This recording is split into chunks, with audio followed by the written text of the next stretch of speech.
Good morning. I'm Pat Croce, and this is the American Cancer Society's Healed Community Gathering. That's right. It's a gathering of this community that has one mission in mind: to get healthier, both body and mind, and we throw in the spirit.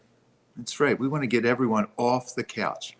Whether you've been touched by cancer or touched by someone who's been touched by cancer, it's our goal to make it your role to be moving. That's right, to be moving. Activity, using those muscles that God gave you. Because the more we move, the more the blood flows. The more the blood flows, the more the brain gets energized. And the more the brain gets energized, the more you can do with your life. And life is all about living it now. That's right. Health and energy through active living every day, starting right now. And it is our primary purpose to educate you, inform you, entertain you, and encourage you not to suffer, and really to be truly one with all of us in this gathering, up and moving and helping others to get up and moving. Sounds simple, but Dr. Erica Rees-Punia, who's doing the research for Healed in Atlanta, the capital of American Cancer Society, tells us that 3 out of 4 people after cancer don't get off the couch to do enough to exercise, to meet the standards of the ACS. And it is our goal to get all of us up and moving, together ideally, together. And that's why we have this bracelet, this gorgeous little lava bead bracelet with the one green bead, that unity, harmony, healing. We wear that as a symbol of our togetherness. And you can have one if you don't already. I thank you for those who went to acshealed.com and made a donation and got your gift from us at Healed Team. And I thank our leadership partners who helped to raise the initial $2 million to get our research going with the 400 candidates down in Atlanta. And a special thanks to our presenting sponsor, 6ABC, who takes this telecast and replays it on all of their platforms over the weekend. So thank you, 6ABC. We start each gathering with a simple moment of stillness. If you don't know what stillness is, there. It's just being still of mind. That's right. Not projecting into the future or pulling from the past, but just bring in the present moment. And so I'm going to take you there by placing your attention on the sound of this Tibetan bell.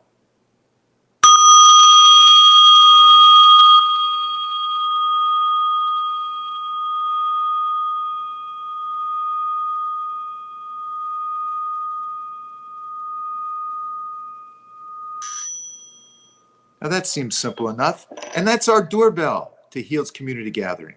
You've left the past on the front porch. The future is behind the back door. It's all about the present moment, right here and now. And right here and now, last week, I will go into the past for 1 second because not only do we always have fabulous guests, and today is our 32nd gathering. This is the first time we have a sister team. Our specialist is a sister of our survivor. So it's really a special moment. Last week, I just want to touch base. If you haven't seen it, please pull up the video on YouTube or Facebook or on 6abc.com. The CEO, the relatively new CEO of the American Cancer Society, Dr. Kaitlynn Cooney, was here, and she was fabulous.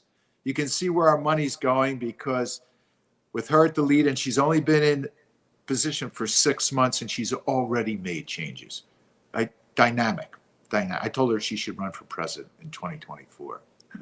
So check it out. That's one I would recommend you go see, so you see where our money is going when we make a donation to acs.com. Our first guest today is a Dr. Tabitha Cooney. Now, there are pediatric surgeons, pediatricians. There are neurosurgeons and neurologists, and there are oncologists and oncology surgeons. Well, Dr. Tabitha Cooney is all of them. She's a pediatric neuro a neuro-oncologist. So she operates on the brains and stems of babies, of pediatrics, of children that have cancer, on the tumors. She allowed me to call her Tab. So Dr. Tab is on staff at Dana-Farber Cancer Institute in Boston. She's an assistant professor of pediatrics at Harvard Medical School and serves as the director of the Dana-Farber Cancer Institute Pediatric Neuro-Oncology Survivorship Program. I'm even afraid to talk to this woman because, whoa, I should use a thesaurus or something. But I'm going to let you join me and have her take us on a journey on how she became a pediatric neuro-oncologist. Please welcome with me Dr. Tabitha Cooney. Thank you very much, Pat. That's the best intro I've gotten, yet in my life. So I really appreciate it. Well, you kidding me? I know you got to be busy, like holy mackerel. But Tab, I really am interested, and thank you for making the time up there in Boston. Oh, of course, of course. I want to, before we get into any specialties that you're doing right now, I'd like to learn about your journey on how you became not only a surgeon, but a pediatric surgeon, a neurosurgeon, someone that specializes in oncology. You have enough. I guess all those diplomas over there are just like, I have one. I can try to share a little bit about my story, but just not to disappoint you, I don't actually do the operating on children. As a neuro-oncologist, I deliver the chemotherapies, immunotherapies, and then I help care for them in survivorship. Well, good. Thank you. Fortunately, I have people living in the OR that are not me, because that's definitely not my jam. But I think what we'll get into today is the fact that when I was 11 years old, my younger sister was diagnosed with childhood leukemia, which is the most common type of cancer in children. I can't say that at the time as an early adolescent that I felt a calling to a profession, but I readily admit that was a profound moment and trauma for our whole family that had very long-standing effects for everyone involved. I think once I was studying engineering in college, I readily ascertained that engineering was also not my passion. I knew I was trying to do something that didn't feel like it was filling me. And I knew that when I was going and volunteering with children and seeing doctors interact with children and patients, that felt like a better calling to work directly with people. And I think from there, it just was an iterative. Well, wait, Doc, before you go on, what was the moment? Like, take us to the moment when all of a sudden there was this sacred shift that, okay, not engineering, not, but all of a sudden, this is what feels good in my heart. In college, probably all I could surmise at that time was that I wanted to be a doctor. Like, it got me to that point, but then it was another decade of figuring out my specialty. It was probably in the wards of the pediatric unit at Duke Hospital, where I was in the presence of many children who were not with their families and had to be alone, that I felt like trying to be a part of their medical journeys and trying to be a part of their healing in some way is what really spoke to me. And then where'd you go with that? From there, I went to medical school. And then fortunately in medical school, they make you do every facet of medicine imaginable. So I knew I was in the wards with adults, elderly people, children, and through an iterative process of being around different people and families and doing different facets of medicine, I recognized what was bringing me joy and what I thought I could contribute the best towards. And that was, again, affirming that it was working with children and working with children and families affected by pediatric cancer afforded me longevity in this relationship. I could be with families for a prolonged period of time. I could be with them through incredibly intense moments and then incredibly peaceful ones. And so it was just experiencing things and then reflecting on how they made me feel that led me to where I am now. Wow. I mean, children know that. I can only say from a physical therapist standpoint, I did an affiliation at Children's Hospital. I couldn't do it. My heart would break. I Yeah. was a wussy. Like, Yes. oh man, must take so much strength to see these young boys and girls suffering. And then how do you do it? Yes. I think so I get asked that question fairly often, and I try to answer to someone who might be thinking about this area of medicine. I'm trying to think about younger people who are going into wanting to be a doctor or another healthcare provider, what I would say to them. And the first point is that it is hard. It is very hard. And one of the most powerful moments in my fellowship was witnessing how hard it was for my mentors and my senior faculty, who are revered in many ways and sometimes thought of as not human. It is hard, and it's supposed to be hard. And if it ever becomes less difficult and numbing, then you're not supposed to be in it anymore. Oh, that's good. You know what I mean? But how can we, so that's the first point, is just recognizing this truth and allowing this truth to be present. The next is, okay, well, if it's always supposed to feel that way, how can I sustain myself? How can I try to combat burnout and not let that happen? And I think, again, it's, as with many facets of medicine, it's a very self-reflective, iterative practice that takes figuring out, okay, what brings me joy, what really hurts, what can fill me up, and allowing for even those moments outside of work to bring joy and to allow oneself to be a full self. I am a doctor, but I am also a spouse. I also have a dog. I also exercise a lot. Allowing all of those things to help sustain me. And what made you pick the neuro part of it? That's a great question. So as you'll get into, Kaitlynn, my sister, who's going to talk, had the most common type of cancer. That's childhood leukemia. Childhood leukemia is now over 90% survivable. Then second most common in children is childhood brain and spinal cord tumors. They are the leading cause of childhood cancer death, and we have not made any strides in survival in the last 30 years. Oh. So when we talk about certain types of brain tumors in children, there's usually, an existential moment for me when I am going into a room to tell a family what this is and what we can do about it. That's the same story that's been going on for decades. And that's not right. And that can't happen anymore. So for us in this niche of pediatric cancer, we recognize this is the final frontier. We haven't made improvements in this in a few decades. Leukemia has made amazing strides over the last 60 years, and even within the last 15. Fortunately, because without it, I would not have my sister. Ooh, it's there.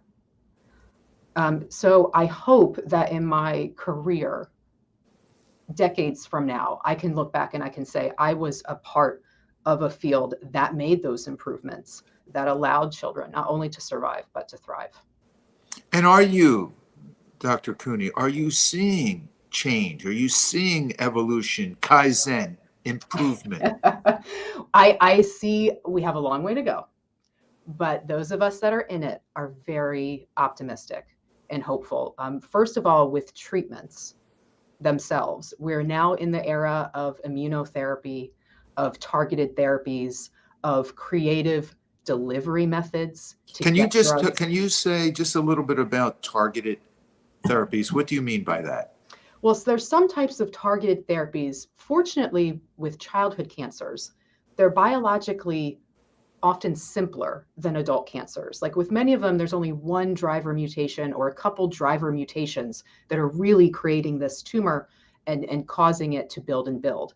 And so with those simple targets, we can find medications that fight those mutations. And that often comes in the form of medicines that you could take by mouth. So we're in that era of trying to deliver those to certain children's and to deliver types of immunotherapies to try to rev up the body's immune system to fight against disease. And also in the era of, like I said, trying to deliver creatively ways for the medicine to get into the tumor. So we're hopeful for treatment. And then we still recognize that after treatment, there is so much more we need to be doing to understand and improve the life thereafter for a lot of these children. Well, there you're going. Now you're talking healed, and I don't care about the age. Tell us about what can be done after treatment. Yeah, so much. Let's talk specifically about childhood cancer survivors. We do know that there is a high prevalence of frailty amongst those who survive childhood cancer. Frailty defined by, when the researchers define it, by low energy expenditure, muscle weakness, walking limitations, leading to, as you've described in a little bit of ways, sedentary lifestyle. This happens a lot. I don't think Kaitlynn's one of them. Don't throw her under the bus.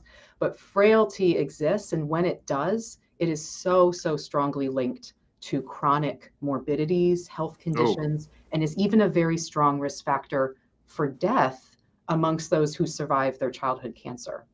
So how can we combat frailty? How can we get them better energized and stronger? I think it harkens to what your message is in the holistic use of medicine and the focusing on the physical body, the mental body, the spiritual body, really at diagnosis onward, trying to optimize all of these things. So can you take us through, Dr. Cooney, if a patient has gone through your treatment plan and now they are homebound and they're free to do whatever they want to do, what guidance do you give them? Well, in our survivorship clinic, I think we really speak to your holistic message, and that it's not just me seeing the child, it's a pediatric neurologist, psychologist, school liaison psychologist, neuropsychologist, that all try to think about the different domains of health and how the child is doing and how we can empower the child and the family as they're growing up to think about their different domains of health and improve it for themselves. So let's take, for example, physical activity. That is something that we talk about at each visit and try to ascertain how active is the child and in what ways can we promote them to be more active. And there's certainly research going on right now with exercise interventions, trying to figure out what is the right exercise. I think it all comes down to what is actually accessible for these families and what's sustainable. And what would they like to do? I know even as a physical therapist trainer myself, if someone wants an exercise prescription, my first question was always, what are you interested in doing? Because I can prescribe something, but if you're not interested in it, it's going right in the wastebasket. Exactly. What are you interested in, and what can you even access yourself? A lot of these survivors, there are issues with transportation. There's issues with getting them out and them feeling not comfortable in new environments. There's issues with finances and not being able to afford gym memberships or things like that. So I think trying to tailor programs that will get them excited, but also be accessible to them are really what's key. And I don't have any clear right answers right now, but my hope is that's where we're thinking, and we'll figure this out. See, Dr. Cooney, that is so apropos to heal. The research that Dr. Erica Rees-Puni is doing is so that everyone has access via the internet, that all these programs, regardless of age, but I hope Erica sees this, because from what you're saying, it's not just elderly patients that require activity. Right. It's everybody across the cancer continuum. And as you could imagine, with childhood cancer survivors, they should have decades more of their lives to lead. So how can we get them set on a path that optimizes their health? Because we know the earlier someone starts to develop these habits, the easier and more sustainable it is. And I hear what you're saying, even without saying it, that your treatment plan for your patients, your pediatric patients, extends past the patients themselves. And you have this philosophy where you want to know the family. Take us there. Yes, yes. I think we already know in our field that there is so much the family can do to influence the outcome of the child and to influence how well they're able to thrive. And families themselves are influenced by the resources they have, where the community that they live in, the social capital that exists. So I think to try to treat a child in isolation and just focus on the tumor does not do justice to everything that can affect and promote and optimize their life. And I really think we have to be thinking of the whole family from diagnosis through treatment and onward. And you have this term, this 3-word mantra, life after treatment, which I love. I really like that because all of a sudden it puts the priority in the now. Okay, life after treatment. You're not done once treatment's done. Oh, no. Oh, no. So You're when not a done. patient, a pediatric patient is, I don't know if they're ever released, because as you say, that's one of the beauties of being a pediatric neuro-oncologist is that you get this, they fall in love with you. Like you're their savior, their best friend, their psychologist, their guidance. How do you get this across to the family members, to the patients? Do they have a Tab Cooney book to take home with them? Like, how is it so that they become? Oh, wow. Yeah. I think what we try to do, we recognize is a really long-standing process that's going to take years to build someone's independence and autonomy and healthy lifestyle behaviors. So what we actually do in this clinic that is for people who have finished their treatment is we follow them through the rest of their adolescence and development. Okay, so take us first, before we go there, what is the age range in this survivorship clinic? Yeah. So as a pediatric neuro-oncologist, when I diagnose someone, that could be anyone from an infant to a late teen, early 20s young adult. Once they finish treatment, they'll come into this clinic. And so it could be anyone from childhood through early, late adolescence. What we end up doing is we try to care for them through at least the rest of their development, early adulthood. And then many of them, that what that translates to is through their 20s, sometimes even into their 30s, middle adulthood. And how's it working?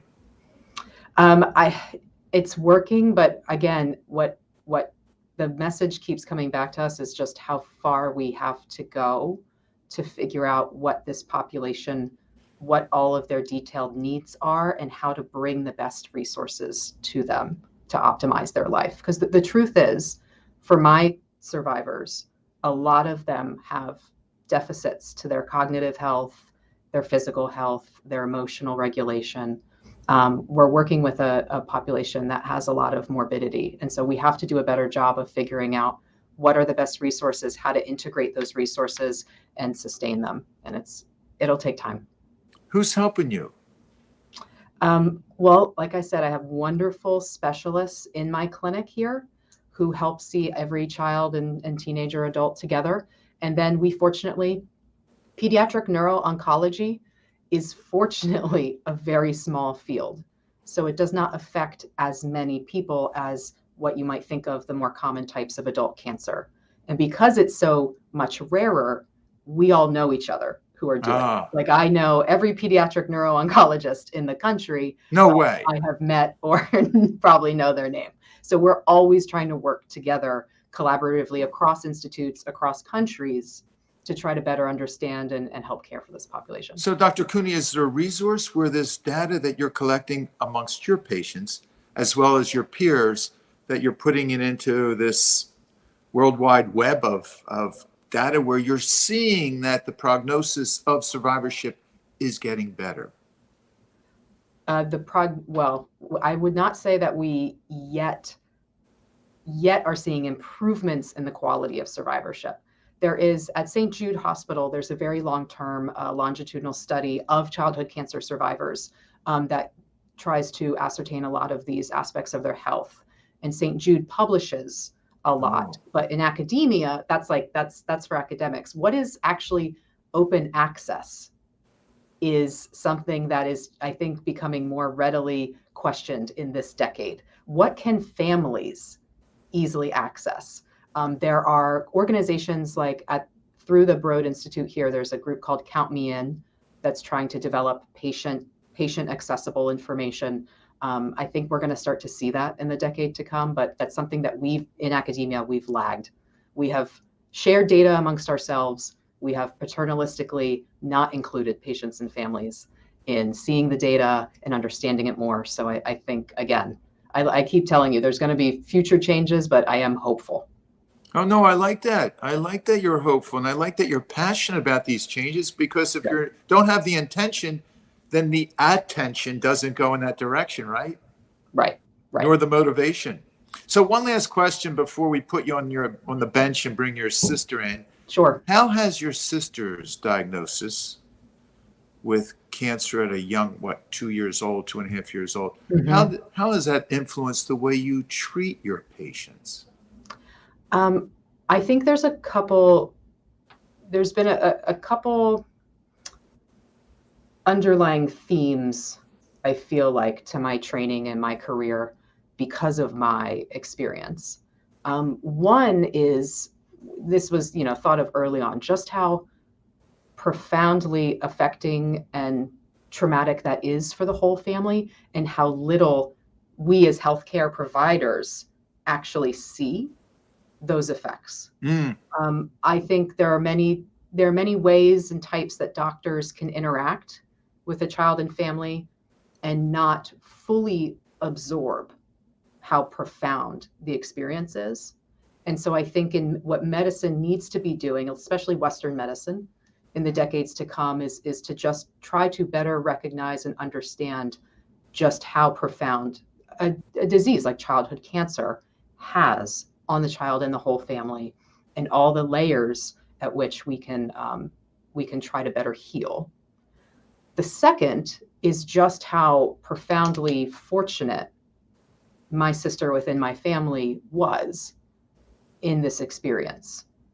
We came from an upper middle class, white, very well connected family that had a lot of support and a lot of social capital to allow all of us to move through the experience and heal as best as possible. And it was very humbling for me to meet a lot of families early in my career who not only were dealing with childhood cancer, but dealing with poverty, homelessness, other types of things. And it just harkened back to the fact that I can sympathize to a certain degree with everyone, but every child and family's story is different.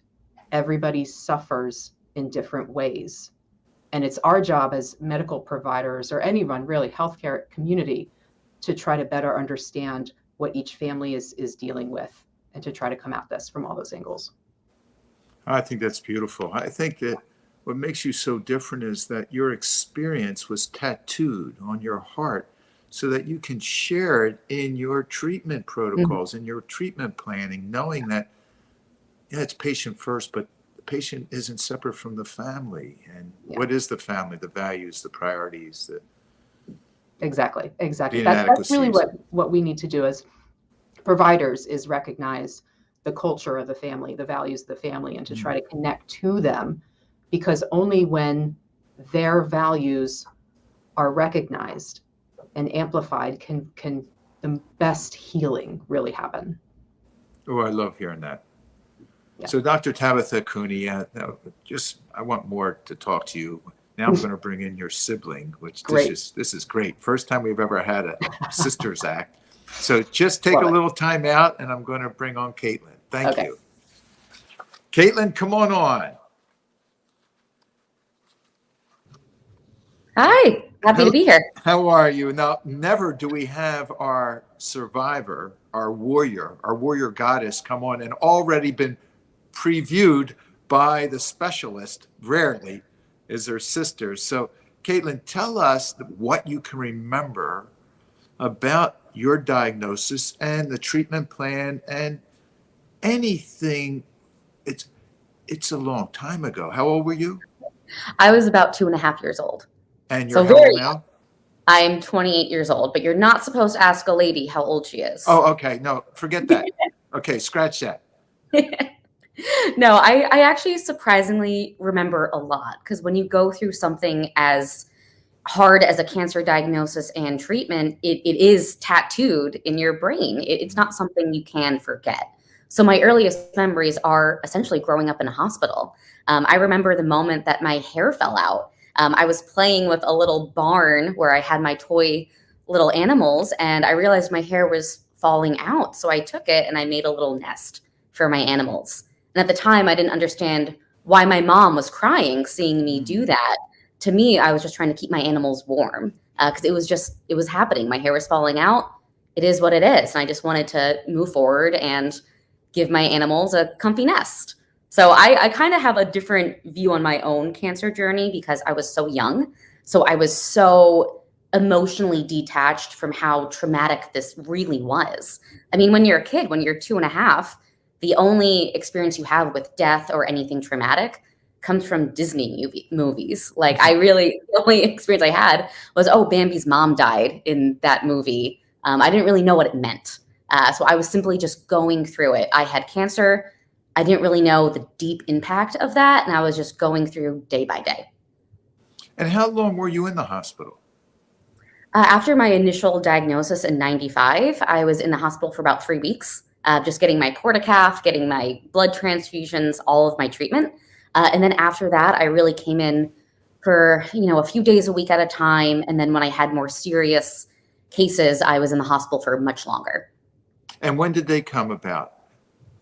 Yeah, so I believe this one I had to ask my mom about, because I have a very specific memory of being at a farm and all of a sudden feeling awful and talking to my mom saying, I don't feel well. And she had to take me directly to the hospital. So I remember sitting on her lap, looking at the ceiling of the car, scared. And I ended up being in the hospital for that point for 10 days because I ended up going septic. So I was extremely in danger. But at the time, all I knew was, I'm scared. I need my mom. So that was a memory that really sticks out in my head. And I was there for the hospital for a bit. Another time, I developed ulcers all down my throat and my neck, and my mouth. So I couldn't eat. I couldn't really drink. My parents were not pushing to do a feeding tube. And I just remember being in an incredible amount of pain and just asking to watch Disney movies. So I remember a lot of it. And how old were you when you didn't have any symptoms, any treatment? Yeah, so my treatment ended when I was about 5 years old. So I remember almost that. 3 years of treatment. Yes, absolutely. So I remember kind of going more in for checkups every single year, every few months, making sure my blood was okay, making sure I was good, all up until I was about 18 years old, where I was told I graduated and I didn't have to come back unless I had a symptom. But I was really in remission about like 5 to 6 years old. So when did you get involved with preaching and talking about cancer and, this positive attitude you have in this just holistic approach to survivorship? Yeah, absolutely. Well, as I said, I mean, for me, cancer is just something I had. It was something I could just move forward from rather than, really sit and wallow about it. It was just a thing that happened to me and I wanted to move forward. So my mom became involved with American Cancer Society very early on. She actually was an oncologist social worker. So she was pretty prepped to be able to handle the cancer diagnosis itself. I mean, I remember her using sock puppets to demonstrate what cancer was and what it was doing to my body. Like, you'd have the chemotherapy coming in, getting the cancer cells. And so she was pretty good at doing that. So she translated that now to volunteering for the American Cancer Society. So when she started volunteering, I became involved. I remember she would take me to a few different speeches that she'd do and try to round up people to start being involved with the Relay for Life, which is the signature event for the American Cancer Society. So I remember talking to people, going through my diagnosis, and really just trying to be as positive as possible. Like, yes, cancer happened, but here's a path forward. This is one of the paths that you can choose. So I believe I was around 10 or 11 when I really became heavily involved with the ACS. I made quite a few speeches to realize So no, define for us heavily involved. This is great. At 10 years old, someone who has survived leukemia, and now is out there preaching the message that, we can win. Yeah, we can win. That's the message. It's all about conquering cancer and being a warrior and just not letting it defeat you, because there is a path forward. And I would love to give that message to other people. So I started doing a bunch of different speeches for Relay for Lives. And one of my favorite ones was, at the time, my dad had actually written a screenplay about leukemia research. And in order to do that, he had to contact Dr. Frywright, who a lot of his research was funded by the American Cancer Society. And he really did come up with essentially a cure for childhood leukemia. With the chemotherapy and all of the research that he did, he truly and utterly saved my life. So my dad contacted Dr. Frywright and said, hey, this is a long shot. You're in Texas, we're in New Jersey. Do you want to come out to a Relay for Life, though? And Dr. Frywright, without hesitation, said absolutely. He booked his own plane ticket. He went out there and he stayed in my house. And he met us, stayed with us, and then did a speech for the American Cancer Society. And I was able to be upstage with the man who saved my life and give a joint opening remark for a Relay for Life. Kaitlynn, that sounds like a Disney movie. I know. Truly. Right?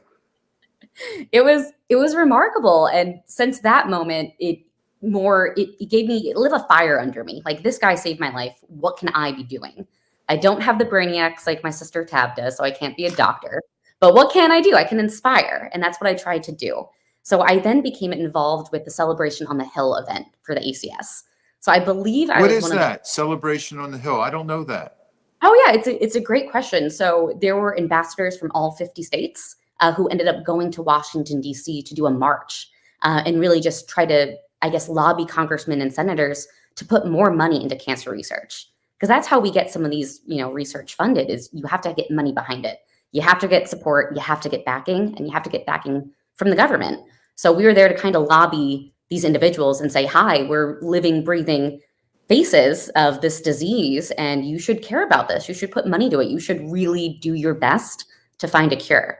So I was involved in that, and I went down to DC. I think I was just like 4 feet tall, very tiny, and I was talking to senators who were much bigger than me and just asking that they throw their support behind this because it's a worthy cause.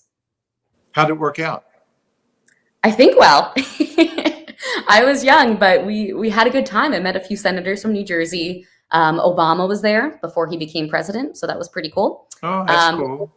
Yeah, it was a really neat event. I believe thousands of people ended up showing up wearing purple for the ACS, and it was just a really, really nice, wonderful event where I was able to meet cancer survivors, volunteers, caregivers from all across the country.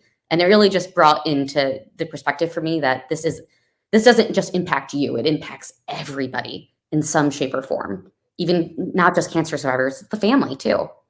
There's not 6 degrees of separation. If Exactly. there's 1 degree, that's far. Truly, who doesn't know at least one person, if not themselves, that's been touched by cancer? Absolutely. Absolutely. And are you still preaching the message? I am in different ways. I work now in public relations, and one of the accounts I work on is a cancer fundraising event. So I'm able to speak to a lot of different cancer survivors, get their story out there in the media. So I'm kind of doing now what people did for me when I was young, getting that message out there so you can amplify the whole message of the ACS and the whole message of cancer survivorship and the need for research. How perfect is that you're in PR? Being out there at 10 years old, being able to choreograph a message and hit it on point. Now you are doing that for others. I know. I have to say it did train me. I have to make a lot of speeches now, talk to a lot of media, be very comfortable in front of cameras. And I would not be that comfortable today had I not grown up doing this. I mean, I fell into PR because it was the easiest fit for me, where I thought I could still prolong my message, but do something greater too and get other stories out there. So it's been really, really rewarding. So I see in your bio, you're involved with the Jimmy Fun Walk. What is that? It's actually a walk in Boston. It is a great fundraising event where cancer survivors from all over New England, their families, volunteers, et cetera, get together during one day, and they start walking to really find a cure for cancer. So the Jimmy Fund Walk benefits Dana-Farber, which now is where my sister works. So it really has come full circle. It's phenomenal. So I get to talk to different doctors too from Dana-Farber and other departments, see what they're doing to help spread the message, and talk from cancer survivors all over the place who want to get this out there and raise money. And what's so great about the Jimmy Fund Walk too is all the money raised goes directly back to Dana-Farber with research, patient care, et cetera. So it really is amazing because I feel like in some way I'm helping Tab do her job a little bit better, or at least I hope I am. Well, speaking of that, that's a good point. And I just want to take you back because your big sister, Dr. Tabitha Cooney, becomes an oncologist, becomes a pediatric oncologist, becomes a pediatric neuro-oncologist. She just keeps adding on. But Keep going, yeah. yeah, how did you feel at the time, if you can recall, when she decided to become an oncologist? That's a great question. In my head, I didn't really think it had anything to do with me. When you're a kid, you don't really understand the weight of what is happening. So when she became a doctor, I thought, oh, that's cool. That's it. I didn't really think it was connected at all to what she had gone through as a sister to me, because I was really only thinking about it from my perspective as the survivor. Now that I'm older, I do understand the weight of what happened and how it has impacted not only my sister, but my mom, my dad, my younger sister, my grandparents. I now see that this truly was a life-changing moment, not just for me, but for everybody. So now all I can be is grateful and excited for my sister that she is now kind of at the forefront of what doctors in the past had done for me. Dr. Frywright really came up with the cure for my kind of cancer. I believe Tab's going to come up with the cure for the kind of cancer that she's working on. So I'm blown away. I am incredibly proud of her. And I can't express how difficult it is for her, but I'm so grateful that she's doing what she's doing, and we all should be. And you're both in Boston, right? Yeah, we are. I believe Tab moved here about 2 or 3 years ago. So I was very excited to have a sister move up to Boston. And it's been really rewarding being able to be close to her again, work in the same city, grab drinks after work, and overall just kind of see what she's doing in her career. So before we bring the sisters on, and I'd love to have a drink with the two of you, are there any side effects that you suffer from? I mean, there's positive blessings that you are sharing from your diagnosis, but being diagnosed with leukemia at the age of 2.5 and then going through 3 years of therapies and treatment, are there any consequences that you feel in your life now? Absolutely. So I am incredibly lucky, and I can't stress that enough. I came from a family who was able to give me treatment immediately. You know, my mom had a gut feeling that something was wrong, and I went to the doctor the next day. So I was incredibly lucky. I got treatment well. I got it quickly. I was a rapid responder to chemotherapy. So I am lucky. I do not Wait, have... tell us what a rapid responder is. Great question. So I started chemo on July 19th, 95. Within 1 week, they did another bone marrow biopsy, and they saw that the cells had disappeared. That didn't mean I was cured. No. It just meant that I was responding very well to treatment, and they could continue on the path that they were going forward. So I was lucky. My cancer didn't fight me back too hard. I had some scary instances, but overall, I was able to get through it with my team of doctors. So I don't have any negative side effects. If I wanted to run a 5K tomorrow, I probably could with no training. I am lucky. I'm able to go outside, walk, do all these fun activities without really any physical trauma. The only thing I do have is some emotional trauma. I do feel a little bit of survivor's guilt because I was so lucky. And I know that a lot of people who are diagnosed with cancer, be it leukemia or a brain tumor, they're not as lucky to get treatment quickly or to be able, to focus solely on their cancer journey. They have to focus on homelessness and poverty and when they're going to get their next meal. So I have a lot of survivor's guilt because I feel like, okay, I got lucky.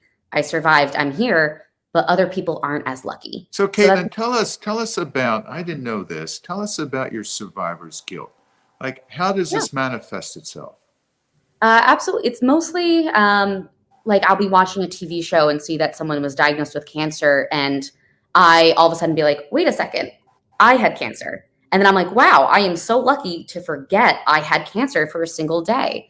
Like I am blessed that is not the first thing on my mind when I wake up or the last on my mind when I go to bed. I am lucky. So whenever I see someone struggling, I just feel guilty because I didn't have to struggle that hard. Obviously, I went through, and cancer not easy. I'm not saying that, but I had the means and the resources to get through it, while other people don't, and it is difficult to deal with. So that's why I'm trying to do as much as I can to inspire people to go see the doctor at the moment they feel sick, and get out there and really spread the word that cancer, is out there, and we still need to raise a lot of money for it. But aren't you doing that? Aren't you transmuting that guilt into presence, into action? To me, that guilt that you may have had but you have to refer to the past to have any guilt, right? Because when you're in the present moment, the mind doesn't work. So that guilt, if it can be reformulated as a blessing or a lesson for which you are now using to share through your public relations for others to better their life, regardless of their situation, I think you're doing amazing work. I think grace is working through you. And that tinge of guilt you have, to me, I would say, turn that around and just grab that guilt by the throat and use it as a sword to go out and stab presence. Bring it out there just like you're doing. I would hate to see you have any emotional guilt because God used you as this beautiful tool. Well, it's hard. Sometimes you feel like you're not doing enough, but I guess you are doing something which is better than nothing, right? So all we can do is just day by day, get out there, do what we can, and try not to feel guilty. And that's something that I struggle with personally that I'm trying to get over. But overall, I mean, I'm just so happy to have my sister now working in the field and trying to come up with cures for other kids like me. Well, all I want you to do is, this is one thing that I was shared with others, is that when that thought of guilt comes up, it's only a thought, and no thoughts are true. They're not you. You just let them flow through. When that thought comes up, go into a sacred shift and go into the present moment. Grab your breath. Feel the sensations of your feet on the ground. Just see what's around you and just smile and be grateful for who you are. Bring it home. Don't let that guilt take you away from home. That's a really good advice. No, it's great. Oh, I think everything you've taken this diagnosis and used it as a sword to allow other people to know that there is an avenue of survivorship. And one last question before I bring Tab back on.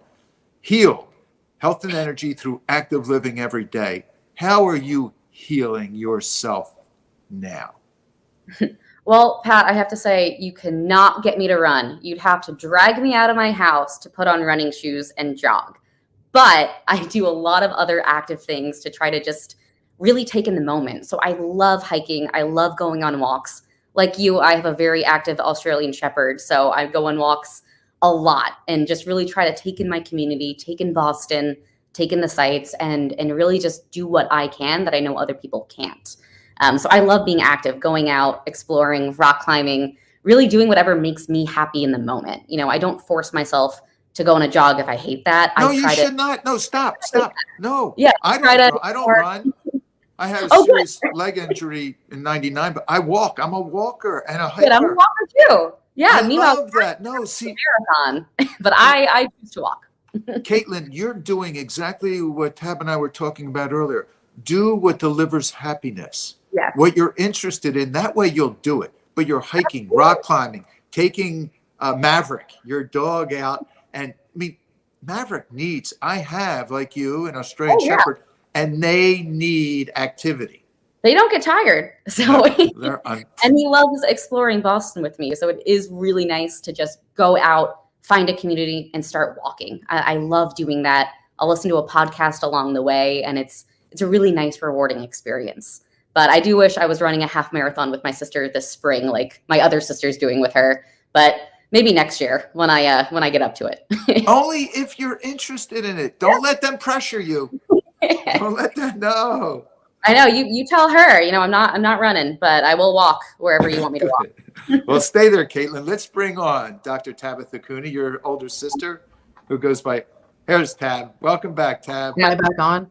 You're on. Am I hearing rumors that I am forcing you into a half marathon? There has been some pressure, and I will not succumb to that pressure. Fake news. No, she's gonna come down and cheer us on. So, Exactly. Tab, are you running a half marathon? Yeah. Have you run them before? I've run that distance before, but I don't run competitively. This is just, again, like Kaitlynn was talking about, this is just for what is fun And stress reduction. and stress reducing. Oh Yeah. my goodness. Yeah.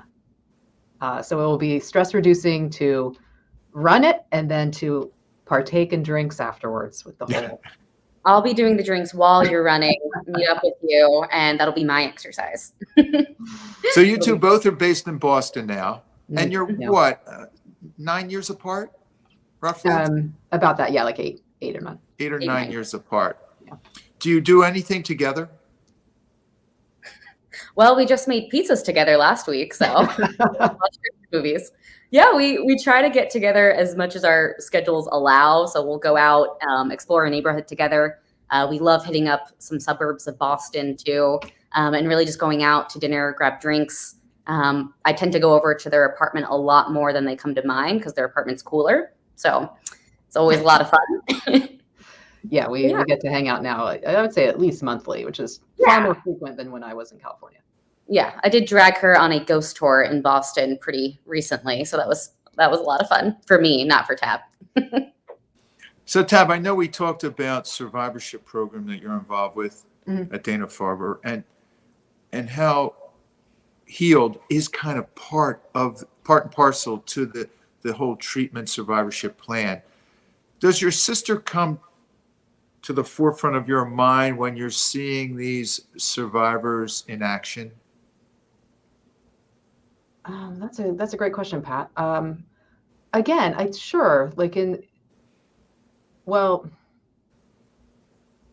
would say I do compartmentalize often, which I think a lot of us in medicine tend to do.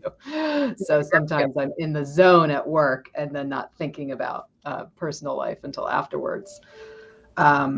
I would say in some ways when I'm with Kaitlynn, for sure, like very, very proud of how well she's doing and thriving in her life.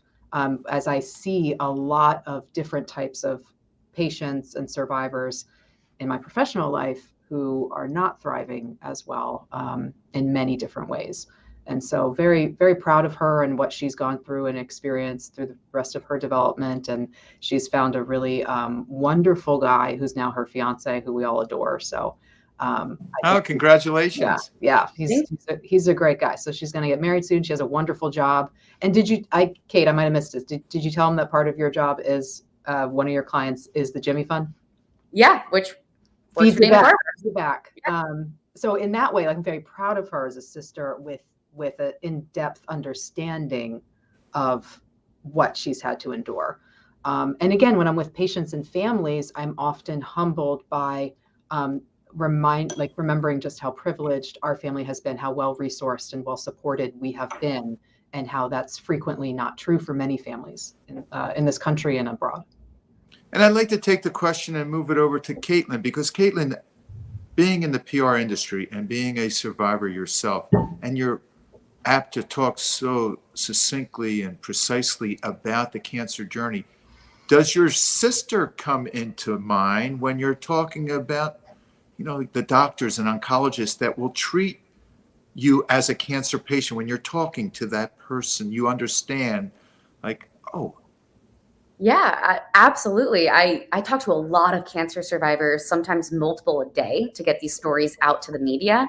And whenever I hear someone say, okay, my doctor at Dana-Farber or my neuro-oncologist, I think, oh, wow, I wonder if they know my sister Tab. And I think about how difficult that must be for Tab, getting their diagnosis and figuring out what to do with it. I sometimes talk to parents of kids who do have brain tumors, and I have to wonder, okay, are they being treated by my sister?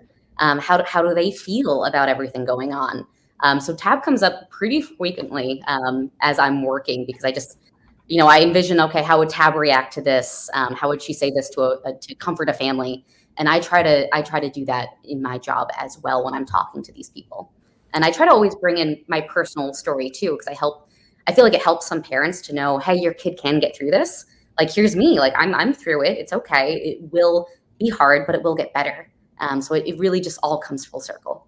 Oh my goodness. No, you have to share your story. Your first person is so powerful. And with that thought, what one bit of advice would you share with our Healed Community Gathering right now, Kaitlynn, that you would really, as someone who was diagnosed with leukemia, someone who has survived, someone who is thriving in life, what would you like to share with them? Really, it all comes down to just do what makes you happy. Life is really short. I almost didn't have a life. If my treatment had gone negative when I was 2.5, that's it.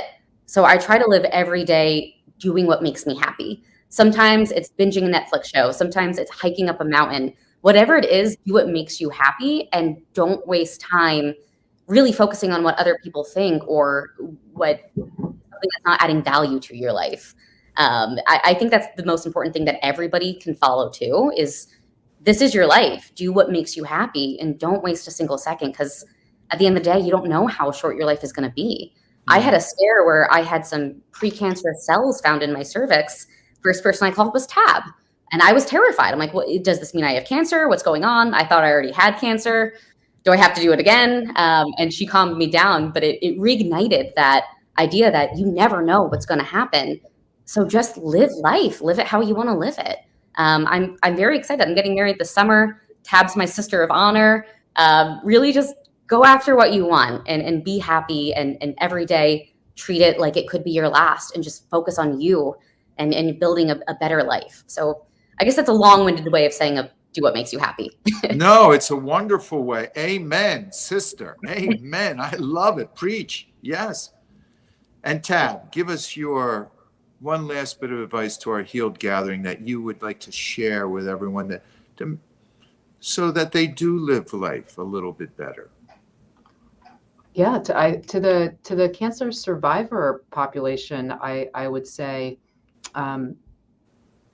just to continually accept for yourself that healing is lifelong, that this came into your life and it was not fair and there was nothing you could have done about it, but it happened and you are through it or you're getting through it now. And just accept for yourself that there's many types of healing.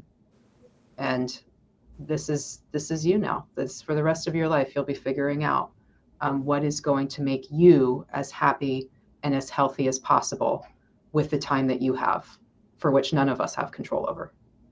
Wow, that Cooney gene is really powerful. I got to tell you. We're pretty good. I mean, our middle sister is going to have real bad FOMO after this. I can just sense it. I don't know about you, Kate.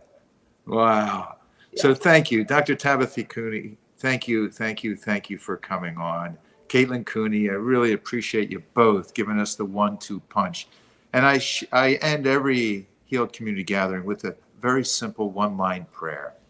And it's not a petitionary prayer. We don't ask for anything, but really an attitude of gratitude. And all I say is thank you for the grace in helping me to welcome what is right now.